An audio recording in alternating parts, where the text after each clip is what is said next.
Distillation வேதியியலில் மிகவும் முக்கியமான பிரித்தெடுக்கும் முறைகளில் ஒன்று. இன்று லீபிக் கண்டென்சர் பயன்படுத்தி தூய நீரை தயாரிக்கப் போகிறோம். இந்த சோதனைக்கு தேவையானவை heating mantle, round bottom flask, three way distillation adapter, rubber stopper, Liebig condenser, receiving adapter, receiving flask. குவளையில் சாதாரண தண்ணீரை நிரப்புகிறோம். அதன் பிறகு லீபிக் கண்டென்சரை பொருத்துகிறோம். குளிர்ந்த நீர் எப்போதும் கீழ்ப்புறத்தில் நுழைந்து மேல்புறமாக வெளியேற வேண்டும். இதனால் முழு கண்டென்சரும் குளிர்ந்த நீரால் நிரம்பி அதிக செயல்திறனுடன் நீராவியை திரவமாக மாற்றும். டிஸ்டிலேஷன் இதன் அடிப்படை கொள்கை மிகவும் எளிமையானது.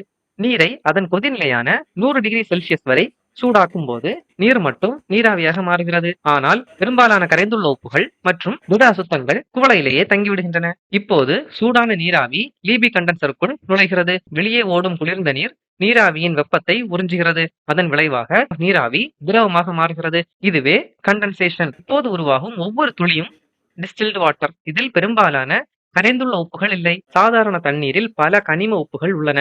ஆனால் டிஸ்டில்டு வாட்டர் மிகவும் தூய்மையானது.